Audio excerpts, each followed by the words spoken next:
Okay, so I just came out of a week where I basically did nothing that I was supposed to do.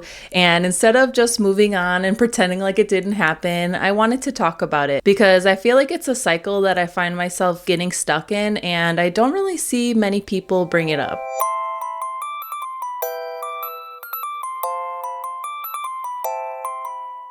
So let's actually break down this cycle because once you see it, you can't avoid it. The pattern that I find myself repeating every time I try to build something new is enthusiasm, resistance, guilt, rebrand, and repeat. So the cycle always starts out really exciting when you have a new idea, you want to jump forward and accomplish things really quickly. Especially for me, I know I've talked a lot about how I'll stay up till like 3 a.m. and research everything that I need to know. With any new idea, you just have a lot more motivation, a lot of energy. And sometimes I feel like I set the bar a little bit too high. For example, I'll tell myself I'm going to wake up at 5 a.m. every day and take 20,000 steps and film 10 videos a week. So I think that I burn out that energy really quickly, just being really motivated and trying to hit things that I want to hit. And it's kind of hard because you don't notice it at first.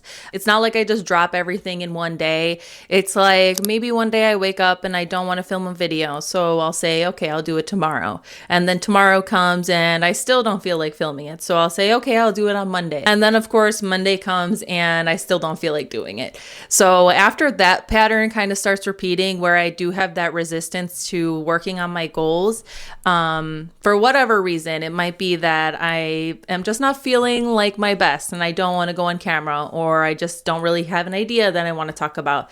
I feel like the longer that I'm in that resistance, the more guilt I feel about not working towards building the thing that I'm working on. And then that guilt just kind of builds on itself. So after 2 days pass, I'll feel really guilty about the amount of time that I've wasted. And then the longer that you're in that resistance, the more guilty you feel about the length of time that you've been procrastinating or not working on your goals or doing the things that you said you would do, the more that you're like, I can never go back to it because it's already been so long. I put it off for so much. And so what do you do when you're stuck in the idea and you can't really go back to it?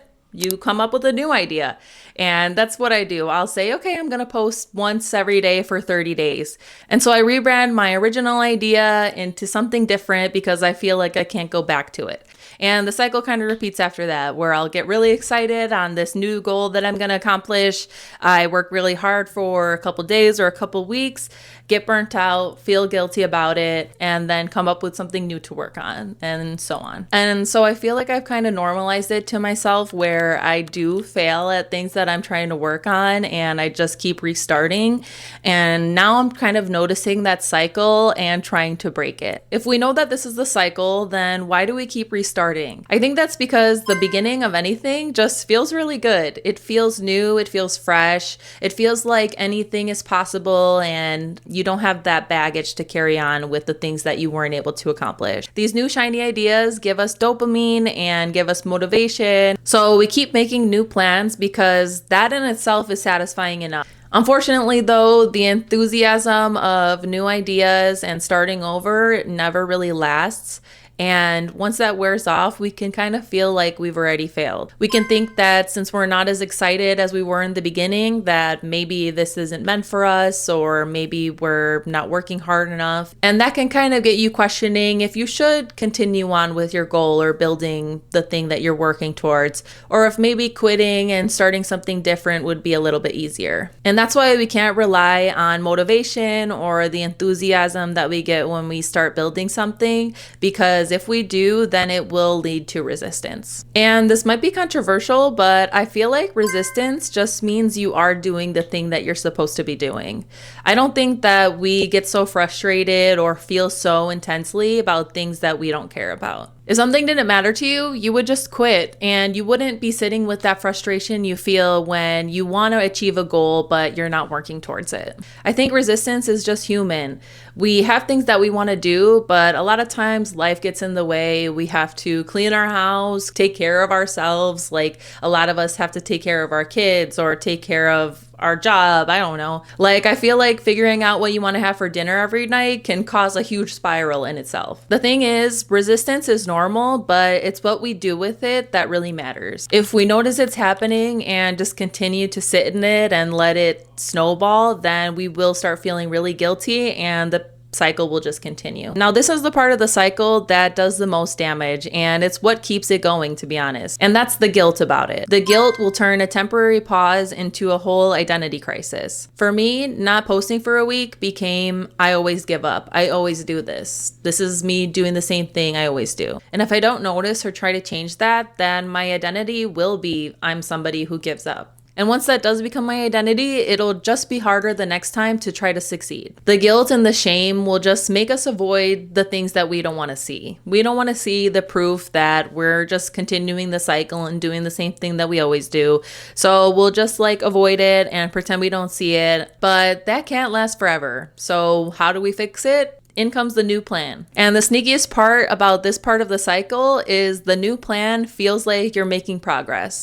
It doesn't feel like you're being caught in the cycle again. It feels like you're escaping the cycle even, because coming up with a new idea just triggers that dopamine and gives you that satisfaction that you would have if you've accomplished it, but you haven't yet. It gives you a break from the guilt because now you're not just doing nothing, you're doing something different. But this new idea is not going to address the root cause of why you were feeling that resistance in the first place. It's just going to delay it again and you're going to feel it again. And if you're somebody who gets caught in the planning or like making new challenges for yourself or new morning and evening routines, then this is where that cycle can pop up a lot, because it's a way to avoid what's causing that resistance and just continue the cycle. So if starting something new isn't the answer, then how do we break out of the cycle? I think the first step is definitely noticing the cycle, noticing the patterns, and noticing that you're in it. And after that, once you realize that this is a pattern you've been going through for however many years, you can stop associating that with who you are as a person and stop associating that with your identity.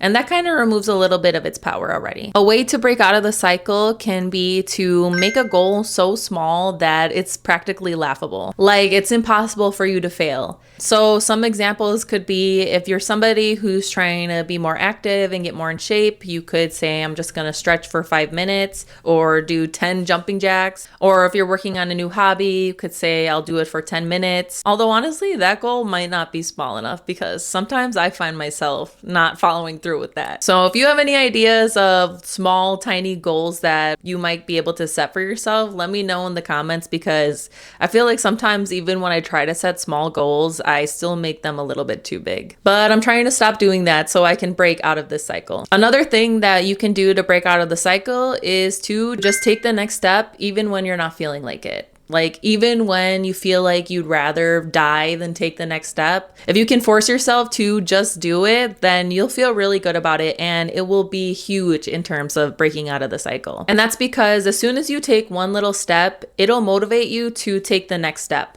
And once you see a little bit of progress between the things that you've been working on, that'll motivate you even more to just keep going. And the last thing that I can think of would be to just really make sure that you do rest and schedule in rest while you are working on building your goals. Because if you don't schedule time to rest or schedule breaks between sprints of you doing certain things, you will really just burn out on your own, and then you'll fall back into the cycle even if you were really working hard on trying to get out of it. So it's kind of hard to see what the difference of doing that and just starting with a new plan might be, because I guess this is kind of a new plan, but the difference between breaking out of the cycle and then just rebranding and repeating and doing the things that you've always been doing is that it's not about being enthused or being excited about the new idea. The key difference is working on doing the little things that feel really uncomfortable and just really doing it and moving on to the next thing that makes you uncomfortable and continuing forcing yourself to do that too.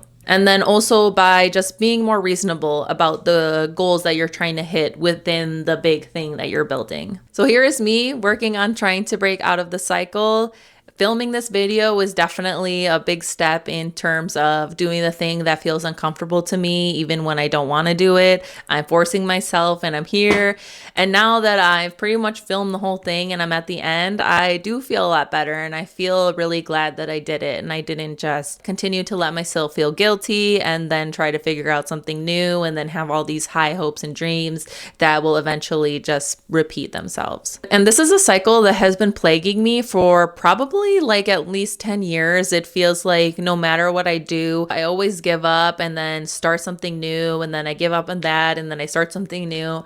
So I think just like 10 years of me doing this has frustrated me so much that I am really working on trying to get out of it, and I will not give up. I am breaking the cycle and I'm not repeating. I'm not going to repeat this for the next 10 years again. I'm really working on trying to show this in real time. I'm trying to start vlogging and doing like themed vlogs of what's going on in my week, but I am having to come to terms with the perfectionism and just being okay with being raw and real and putting myself out there. So if you're interested to see that in the future, feel free to subscribe and follow me along with my journey. I'm going to break the cycle and show up weekly and just share where I'm at in my journey and different mindset shifts that have helped me and whatever other chaotic lessons I come up with along the way. Thank you so much for spending time with me today. I will see you in the next one. Bye.